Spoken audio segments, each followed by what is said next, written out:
क्या लिखा हुआ प्रॉब्लम में, make trading and profit and loss account and balance sheet from the following information, trial balance as at 31 March 2020।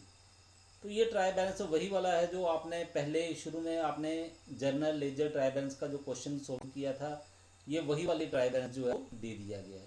तो इसमें देखो आइटम क्या है हमारे पास, cash, capital, furniture, purchases, Mukesh. अब ये मुकेश कौन है, ये वो व्यक्ति है जिससे हमने पैसे लेने हैं, जिसको हमने क्या किया था, गुड्स उधार में बेची थी, कुछ पैसे उसने वापस कर दिए थे और 2000 रुपया जो है अभी उससे लेना रहता है। तो ये मुकेश को हम क्या बोलेंगे, तो हम बोलेंगे डेटर्स, ये हमारे लिए डेटर्स है। उसके नेक्स्ट आइटम है हमारे पास sales, electricity bill, commission, drawings, salary. तो ये टोटल दिया है दोनों साइड का 18,600, 18,600। तो ये ट्रायल बैलेंस आपको दिया हुआ है, ट्रायल बैलेंस का दोनों साइड का टोटल बराबर है। और एक एडिशनल इन्फॉर्मेशन आपके पास दी गई है, वो क्या है, वो है closing stock on 31 March 2020 ₹1000। 31 March 2020 को हमारे पास क्लोजिंग स्टॉक दिया है, वो दिया है 1000 रुपये। तो आपने trading account, profit and loss account और बैलेंस शीट इसका फॉर्मेट बनाया हुआ है, सीखा हुआ है। अब उसको देखते हैं अप्लाई करके कि उसको क्वेश्चन में कैसे करेंगे, क्वेश्चन जो है उसको आपको जो प्रॉब्लम दी गई है उसको सोल्व कैसे करेंगे। तो सबसे पहले आपका हेडिंग बन गया trading and profit and loss account for the year ended 31 March 2020। ये क्लोजिंग स्टॉक में डेट बताई हुई थी, वही वाली डेट हमने लिख दी। तो फॉर्मेट में आपके पास क्या था, सबसे पहली आइटम थी आपके पास टू ओपनिंग स्टॉक। तो ये ट्रायल बैलेंस देखो आप, यहाँ पे ट्रायल बैलेंस में आपको ओपनिंग स्टॉक कहीं नहीं दिया गया है, इसलिए हमने ओपनिंग स्टॉक नहीं लिखा। फिर ट्रायल बैलेंस के में देखो आप लोग, जो आप ट्रेडिंग अकाउंट में एंट्रियाँ करते थे, ट्रेडिंग अकाउंट वाली एंट्री आपके पास क्या क्या है, ट्रेडिंग अकाउंट वाली एंट्री आपके पास है एक परचेजेज, दूसरी है सेल्स, परचेजेज और सेल्स, इसके अलावा और कुछ भी नहीं है। और एक एडजस्टमेंट में दिया है क्लोजिंग स्टॉक। तो ये तीन आइटमें हैं, इन तीन आइटम्स को हम ट्रेडिंग अकाउंट में लिख लेते हैं। ठीक है, तो सबसे पहले आ गया टू परचेजेज 5000 रुपये, ठीक है, और क्रेडिट साइड में आ गया बाय सेल्स 8000 रुपये। तो फॉर्मेट में हमने तो ये भी पढ़ा था कि लेस रिटर्न, तो रिटर्न लिखा ही नहीं है। जब जो चीज़ नहीं लिखी हुई है, जो आइटम आपके पास नहीं दी गई है, वो लिखने की ज़रूरत नहीं है। ठीक है, उसके नेक्स्ट है हमारे पास बाय क्लोजिंग स्टॉक, ये आपको एडजस्टमेंट में दिया था, ये हमने लिख लिया 1000 रुपये। इसके अलावा और ट्रेडिंग अकाउंट की कोई भी आइटम हमारे पास नहीं है।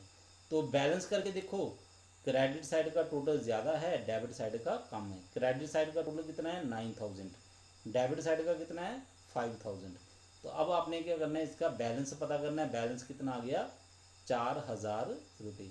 तो ये जो 4000 रुपये आया है, ये क्या है, ये है टू ग्रोस प्रॉफिट। ठीक है, तो इसके बाद आपको बताया था, इसके नेक्स्ट आपके पास अब बनेगा profit and loss account. Profit and loss account में पहली आइटम आ गई हमारे पास बाय ग्रोस प्रॉफिट। ठीक है, तो बाय ग्रोस प्रॉफिट कौन आ गया, ये वाला जो आपने ग्रोस प्रॉफिट निकाला था 4000, तो ये यहाँ पे हमने लिख दिया 4000 रुपये। ठीक है, तो अब देखते हैं हम प्रॉफिट एंड लॉस अकाउंट की हमारे पास क्या क्या आइटम दी है। तो वो देखो, तो इसमें प्रॉफिट एंड लॉस अकाउंट की आइटम है हमारे पास इलेक्ट्रिसिटी बिल, कमीशन, दो आइटम होगी। फिर उसके बाद है सैलरी। तो हमारे पास सिर्फ यही बन रही है, इलेक्ट्रिसिटी बिल, कमीशन और सैलरी।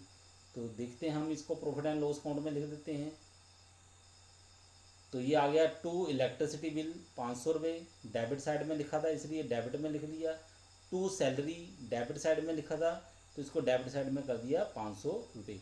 और एक ये आइटम दी थी आपके पास कमीशन, तो ये क्रेडिट साइड में थी, तो क्रेडिट साइड में लिख दिया हमने बाय कमीशन 600 रुपये। तो टोटल देखो, ये क्रेडिट साइड का टोटल ज़्यादा है, तो यहाँ पे हमने लिख दिया 4600 रुपये। डेबिट साइड का टोटल सिर्फ 1000 बनता है, तो बाकी का अगर बैलेंस करोगे 4600 में से 1000 को घटाओगे तो आपके पास आएगा 3600 रुपये। तो ये बैलेंस की फिगर है, आपके पास बैलेंस आ गई। तो ये आपके पास आ गया टू नेट प्रॉफिट 3600 रुपये। ठीक है। इसके नेक्स्ट है हमारे पास जो बनेगी आइटम, वो है balance sheet as at 31 March 2020। तो अब बैलेंस शीट के आइटम देखते हैं। प्रॉफिट एंड इसमें क्या बोलते हैं, ट्राई बैलेंस में कौन कौन सी हैं, कैश। अब ये देखो बैलेंस शीट में कौन सी आइटम आएंगी, बैलेंस शीट में वो आइटम आएंगी जो हमने ना तो ट्रेडिंग अकाउंट में लिखी है ना प्रॉफिट एंड लॉस में लिखी है। जो रहेगी वो सारी की सारी बैलेंस शीट में आएंगी। तो इसमें क्या है, एक हमारे पास कैश है, कैपिटल है, फर्नीचर है, मुकेश है, मुकेश यानी कि डेटर्स ये है। फिर उसके बाद हमारे पास आइटम है एक ड्राइंग्स, ठीक है। और एक नेक्स्ट आइटम है हमारे पास क्लोजिंग स्टॉक। तो ये याद रखना, जो आइटम एडजस्टमेंट में दी होती है उसकी दो जगह एंट्री जो है वो की जाएगी, ठीक है। तो चलो बैलेंस शीट बनाते हैं। तो बैलेंस शीट में देखो हमारे पास कैश 7,500, डेटर्स वो जो मुकेश बताया था 2,000 रुपये, क्लोजिंग स्टॉक 1,000 रुपये, फर्नीचर 3,000 रुपये। अब लाइबिलिटी साइड में देखो जो आइटमें थी वो उसमें सिर्फ एक कैपिटल है। तो कैपिटल हमारे पास कितना है, कैपिटल आया हमारे पास 10,000 रुपये, ठीक है। तो ये थोड़ी सी गलती होगी इधर लिखने में। तो इसको 10,000 रुपया जो है इसको हमने इस साइड लिखना है, ये उस साइड आ गया है, ठीक है। इसी प्रकार जो है नेट प्रॉफिट वो भी गलत चला गया है, इसको भी हम ठीक ढंग से लिख देते हैं। तो इस तरह से कैपिटल आ गया 10,000 रुपये, उसमें आपने क्या करना है ऐड नेट प्रॉफिट 3,600 रुपये, टोटल कितना बन गया 13,600 रुपये, लेस ड्राइंग्स ऊपर आपने देखी है ट्राई बैलेंस में वो दी हुई थी 100 रुपया, 13,600 में से 100 माइनस कर दिया, ये आ गया 13,500। तो दोनों साइड का टोटल लगाओ, ये 13,500 रुपये बनता है, ठीक है। तो इसका मतलब हमारी बैलेंस शीट ठीक है, ठीक है। और कुछ बातें हैं जब आपने ये फाइनल अकाउंट बनाने हैं तो आपने थोड़ी सी बातें याद रखनी है। वो क्या है, आपने याद रखना है ये जो एडजस्टमेंट होती है इसकी एंट्री आपने दो जगह करनी है। दो जगह कहाँ करोगे, ट्रेडिंग अकाउंट और बैलेंस शीट, या फिर प्रॉफिट एंड लॉस अकाउंट और बैलेंस शीट, या फिर बहुत ही कम केस होते हैं उसमें क्या होगा, बैलेंस शीट की एसेट और लाइबिलिटी साइड दोनों तरफ एंट्री, ठीक है। यानी कि एडजस्टमेंट जो होगी उसको आप एंट्री जो है दो बार करोगे। और ट्रायल बैलेंस में अगर कोई आइटम डेबिट में लिखी हुई है, ठीक है, एक्सपेंडिचर की, ठीक है, तो आप उसको trading account profit and loss account में डेबिट में ही लिखोगे। वो क्रेडिट में लिखी है तो उसको आप क्रेडिट साइड में ही लिखोगे।